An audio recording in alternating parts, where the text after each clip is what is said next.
السلام علیکم ورحمۃ اللہ وبرکاتہ.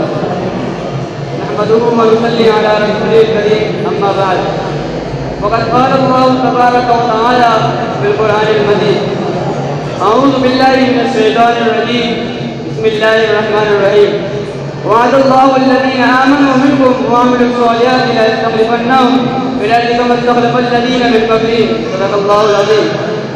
جناب صدر جلسہ، حکم صاحبان، مشرف اساتذہ اکرام اور عزیز ساتھیوں، آج کی اس نورانی محفل میں میری تقریر کا عنوان ہے نصرت الہی کے اسباب.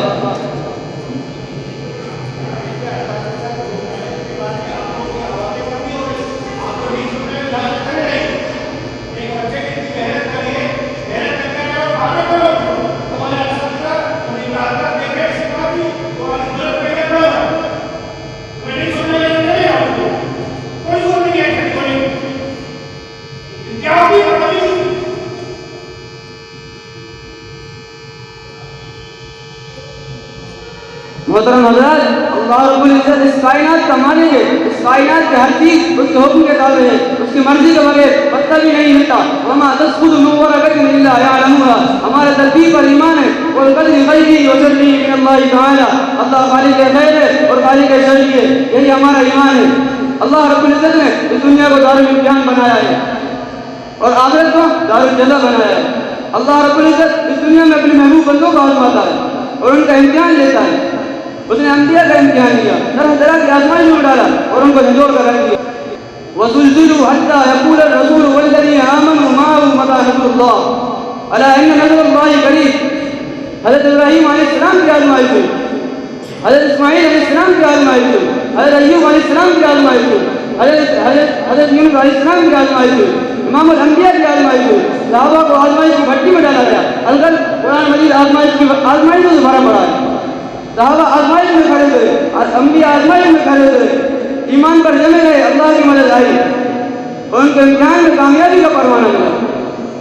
سامعین کرام، آزمائش میں امتحان کا سلسلہ تا قیامت تک جاری رہے گا. مسلمانوں پر حالات آتے رہیں گے، مسلمانوں پر ظلم و ستم ہوتے رہیں گے، مسلمانوں کو دشمنوں سے کڑی کھجیری سننا پڑے گی. جیسا کہ قرآن پاک میں اللہ رب العزت کا فرمان ہے: لَتَبْلُوَنَّ فِي أَمْوَالِكُمْ وَأَنفُسِكُمْ وَلَتَسْمَعُنَّ مِنَ الَّذِينَ أُوتُوا الْكِتَابَ مِنْ قَبْلِكُمْ وَمِنَ الَّذِينَ أَشْرَكُوا أَذًى كَثِيرًا. کہ تمہارا امتحان ضرور ہوگا، تمہارے مال میں ہوگا، تمہارے جان میں ہوگا اور تمہیں ضرور سننا پڑے گی. بہت ساری تکلیف سے باتیں اہل کتاب کی طرف سے بھی اور مشرکین کی طرف سے بھی. آج ہمارے ملک میں، ہمارے شہر میں اور ہمارے ارد گرد جو حالات و واقعات رونما ہو رہے ہیں اور ساری دنیا کے اندر اس طرح مسلمانوں اور اسلام کے خلاف ایک طوفان بپا ہے اور ساری دنیا کے اندر اس طرح مسلمانوں اور اسلام کے خلاف ایک طوفان بپا ہے اور بظاہر دنیا کی ساری طاقتیں ہمیں نابود کرنا چاہتی ہیں. اس آیت کی روشنی میں یہ کوئی نئی چیز نہیں ہے. سوال یہ ہے کہ اللہ کی مدد ان حالات میں کیسے حاصل ہوگی.